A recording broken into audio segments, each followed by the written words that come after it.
안녕하세요. 정신질환자를 위한 법규 살펴보겠습니다. 정신질환자를 위한 법규는 원래 이름이 되게 길어요.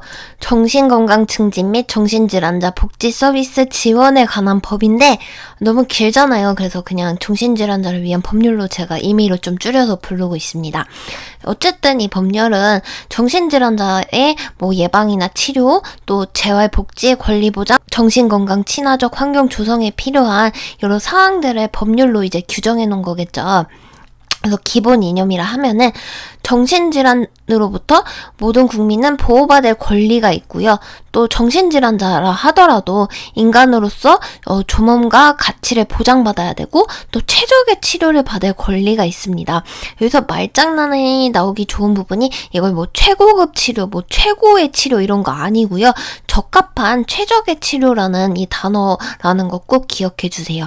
그리고 정신질환자라고 해서 특별한 이유 없이 차별 대우해서는 안 되고, 특히나 미성년자인 정신질환자는 특별히 더 치료하고 보호 교육받을 권리까지 있습니다. 그래서 미성년 정신질환자를 뭔가 특별하게 더 치료 보호 및 교육받을 권리가 있는 거지 모든 정신질환자가 이런 권리가 있다는 뜻은 아니에요. 그래서 법규에서는 이게 누구 대상인지 이걸 구분하는 게 정말 중요합니다.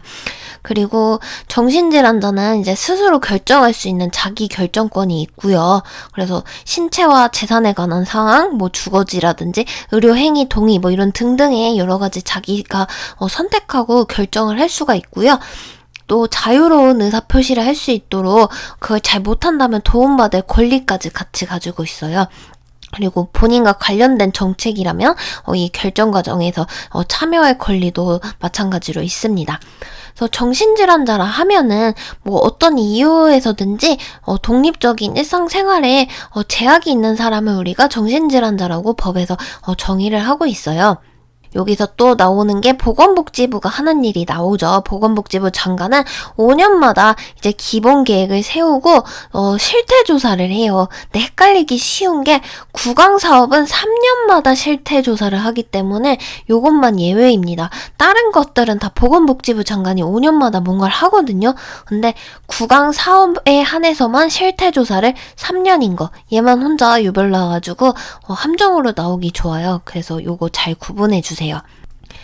다음은 이제 영유아라든지 아동 청소년, 중장년, 노인 이런 등등은 생애 주기별로 또는 성별에 따라서 정신질환을 조기 발견하고 이런 치료, 교육, 상담 이런 걸 받을 수 있어요. 그래서 임산부 같은 경우는 어쨌든 중장년에 해당하겠죠. 그래서 해당 사항이 있는데 신생아 같은 경우는 우리가 정신건강을 챙길 그런 걸 보기엔 너무 어린 존재죠. 그래서 신생아는 대상이 아닙니다.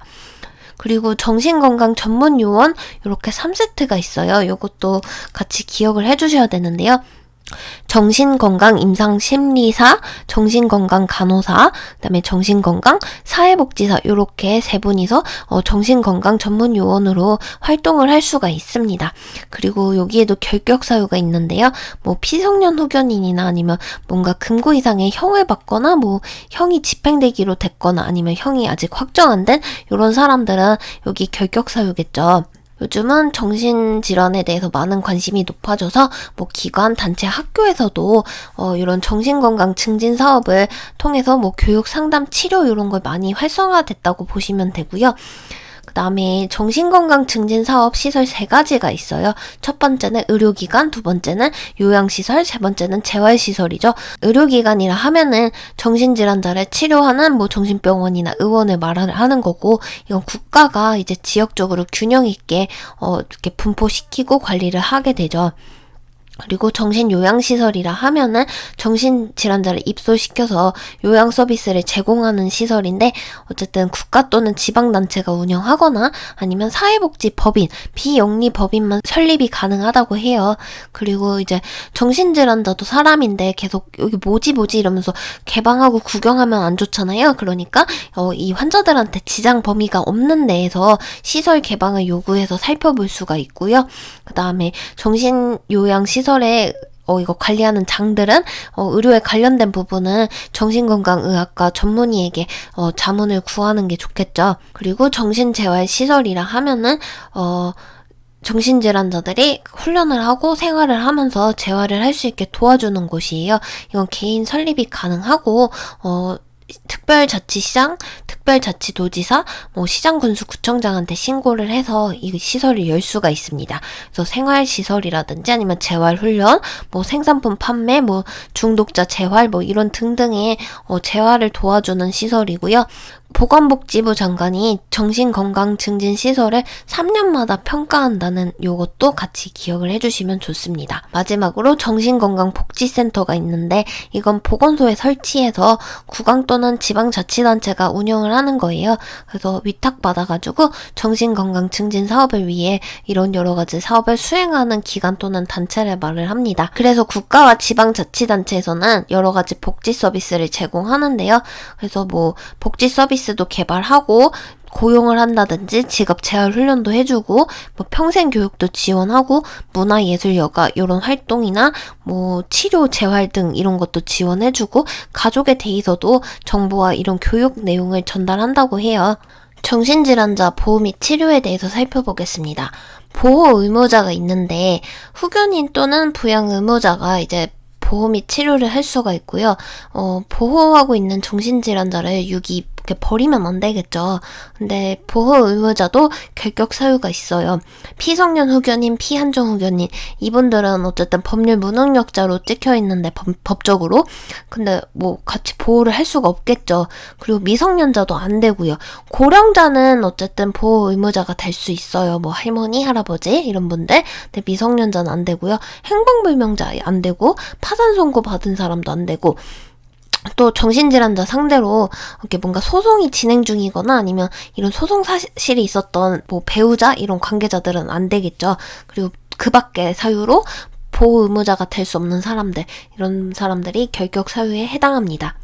정신질환자 법규에서는 좀 입원의 종류가 좀 많은데요. 가장 권장하는 입원이 자의 입원이에요. 그래가지고 이 부분은 잘 알아두는 게 좋은데 강제로 하는 게 아니라 나 좀 입원해야 될 것 같아 이래서 스스로 의지에 의해서 입원을 하는 거고요. 그러다 보니 나 오늘 퇴원할래요 이러면 지체 없이 퇴원시켜야 됩니다. 그리고 퇴원을 안 하고 있더라 하더라도 입원한 날부터 2개월마다 퇴원하려고 하는지 이런 의사를 한 번씩 확인을 해줘야 되고요. 근데 환자분이 퇴원 의사가 없다 이런 식으로 기록 의사도 꼭 남겨놔야 됩니다. 다음으로 살펴볼 입원이 동의 입원입니다. 이거는 환자도 동의가 필요하고 보호자도 동의가 필요해요. 그래서 보호자 동의를 받아서 입원을 하는 케이스고요. 이 부분은 나도 퇴원하고 싶고 보호자도 퇴원해주세요 하고 요청한 케이스예요. 그러면 지체 없이 퇴원을 시킵니다. 하지만 보호자 동의 없이 나만 퇴원하고 싶어요 이러면은 함부로 못하고요. 정신건강의학과 전문의의 진단 결과에 따라서 퇴원 결과가 달라져요. 그래서 72시간까지는 퇴원 거부가 가능하고 그래서 퇴원이 거부되는 동안은 계속 입원을 할 수가 있습니다.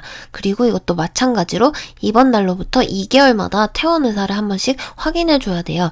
다음은 보호자에 의해서 강제로 입원한 케이스예요. 환자 동의는 안 받고요. 그러다 보니 보호자가 2명 이상 동의를 해줘야 돼요. 그뿐만 아니라 정신건강의학과 전문의까지 이 사람 입원해야 됩니다 라고 소견이 있어야지만 강제로 입원시킬 수 있습니다. 최대 입원 기간은 3개월이고요. 퇴원 연장을 할 때는 서로 다른 소속의 정신의학과 전문의 2명 이상이 똑같은 의견을 똑같이 내줘야 연장 입원이 가능합니다. 그리고 정확한 진단을 위해서 2주 내로 입원이 가능하고요. 그리고 보호자가 퇴원 요청을 하더라도 이거 지체 없이 퇴원을 시킬 수가 있지만 뭔가 문제가 일어날 것 같다 이러면은 퇴원 못해요 하고 퇴원을 좀 거부도 할 수 있습니다. 다음은 이것도 강제 입원이에요. 근데 이거는 특별자치시장, 특별자치도지사, 시장군수구청장 이 공무원들에 의해서 강제 입원을 하는 거죠. 경찰관, 정신건강의학과 전문의, 정신건강 전문요원 이 사람이 어쨌든 좀 뭔가 건강에 위험을 끼치거나 타인에게 해를 끼칠 위험이 있는 사람을 발견한 거예요. 그래서 진단과 보호를 요청합니다 하면서 강제로 입원을 요청을 한 케이스죠. 그래서 2주 내로 입원은 가능한데 입원과 동시에 지체 없이 2명의 정신건강 전문의에게 강제 입원 시켜도 되나요? 하고 진단 의뢰를 해야 돼요. 그리고 그 결과를 바로 특별자치시장, 도지사, 시장군수구청장한테 서면으로 통지까지 해줘야 됩니다. 다음은 응급입원이에요. 다른 입원들은 다 정신과 의사 소견이나 이런 게 되게 중요했는데 이거는 그런 게 필요 없는 강제 입원입니다. 되게 자신의 건강 또는 타인한테 해를 끼칠 수 있는 좀 위험한 정신질환자를 발견한 거예요. 그래서 상황이 너무 급박하고 시간적 여유가 없어서 일반 의사와 경찰관의 동의만으로도 입원을 할 수 있는 특수 케이스죠. 다른 강제 입원들은 어쨌든 정신건강의학과 전문의한테 진단을 받고 의뢰를 해서 입원을 시켰는데 응급 입원은 그게 필요 없이 그냥 일반 의사랑 경찰관 동의만으로도 긴급하게 입원을 시키는 케이스고요. 그 입원을 시킨과 동시에 정신의학과 전문의한테 이게 맞는지 한번 진단 의뢰를 꼭 해야 됩니다. 그래서 입원이 필요 없어요 하면 즉시 퇴원시키고요. 입원해야 돼요 이러면은 이 정신질환자의 보호 의무자 또는 보호하고 있는 사람한테 이유를 얘기해줘야겠죠. 사유 및 기간 장소에 의해서 이런 입원이 필요하다라고 알려줘야겠죠. 임시퇴원이라는 게 있어요. 이건 뭐냐면 2명 이상의 정신건강의학과 전문의가 일시적으로 퇴원해도 됩니다라고 말은 했지만 계속 회복 및 경과 관찰을 봅시다 하면서 임시퇴원을 시키는 케이스입니다. 그 다음에 외래 치료 명령이란 게 있어요. 입원하기 전에 자신 또는 타인한테 해를 끼친 행동을 한 사람인데 보호 의무자 동의 하에 1년 동안 외래 치료를 하세요 하고 병원 왔다 갔다 하세요 하고 명령을 받은 케이스죠. 근데 이게 잘 지켜지지 않는다면 입원을 해야겠죠. 그래서 정신질환자 권익하고 이런 보호 지원에 대해서 살펴볼 건데 응급 입원을 제외하고는 이제 정신건강 전문의 진단 없이 강제로 입원을 시키거나 입원 연장을 못해요. 하더라도 3개월 이상 입원을 시킬 수가 없고요. 입원을 하더라도 2개월마다 퇴사 의사를 물어봐야 되죠. 그리고 진단서 발급일로부터 30일까지 진단이 유효하고 정신질환자란 이유로 불공평한 대우 받으면 안 되고 그리고 정신질환자나 보호자 동의 없이 녹음, 녹화, 촬영 이런 거 안 되고 또 치료나 재활 목적이 아닌 노동을 강요해서도 안 됩니다. 이거는 다른 법규도 마찬가지죠. 비밀 누설하면 안 되고 또 법으로 정한 시설 장소 외에 정신질환자를 수용하고 폭행, 가혹행위 안 되고요. 그다음에 특수치료를 할 때는 필요 정보를 제공하고 본인 동의를 받아줘야 됩니다. 그리고 치료 목적이 아니라면은 통신과 면회의 자유를 제한해서는 안 되고요. 지시가 있더라 하더라도 자유 제한은 최소한으로 해줘야겠죠. 그다음에 작업요법이 있는데 치료와 재활에 도움이 된다고 인정되는 경우만 가능하고 본인이 신청해야 되고 동의도 받아야 되고 정신의학과 전문의 지시 아래에서 해야 되지 그냥 작업요법이에요 하면서 강제노동 이렇게 시키면 안 된다는 거죠. 그리고 국가 또는 지방자치단체는 정신질환자가 능력에 따라서 이제 적당한 훈련을 받을 수 있도록 이렇게 노력을 한다. 여기까지 살펴보았습니다. 다음은 요점 정리 보면서 정신건강법 여기 관련된 거 한번 살펴보겠습니다. 목적은 어쨌든 정신질환자의 예방치료 또는 정신질환자의 재활복지 권리보장, 정신건강 친화적 환경 조성에 필요한 사항에 관한 법들이고요. 정신건강 전문요원 3명이 있었어요. 누구누구 있냐면 정신건강 임상심리사, 그다음에 정신건강 간호사, 그다음에 정신건강 사회복지사 이렇게 3명이 있었습니다. 정신질환자 입원의 종류가 있었죠. 가장 바람직한 입원인데 가장 권장하는 입원이죠. 자의 입원으로 자신의 의지에 따라서 입원하는 케이스고 퇴원 요청하면 바로 퇴원시켜줘야 되고 그리고 말이 없다면은 2개월마다 퇴원할지 안 할지 이런 거 물어보고 기록 남겨야 됩니다. 그다음에 동의 입원이에요. 보호자의 동의를 받아 입원하는 케이스로 나도 퇴원하고 싶어, 보호자도 퇴원하고 싶어 이러면 지체 없이 퇴원이 가능하지만 나는 퇴원하고 싶은데 보호자가 동의를 안 해요. 이러면은 정신건강의학과 전문의 진단 아래에 퇴원을 할 수도 있고 연장이 될 수도 있겠죠. 그리고 2개월마다 얘도 퇴원 의사 확인을 해야 됩니다.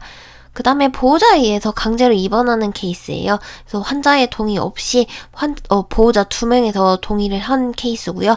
이럴 때는 정신건강의학 전문의가 진단을 해줘야지만 강제 입원이 가능해요.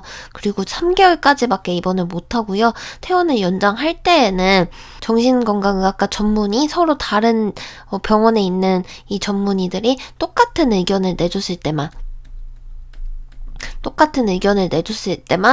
입원 연장이 가능했습니다.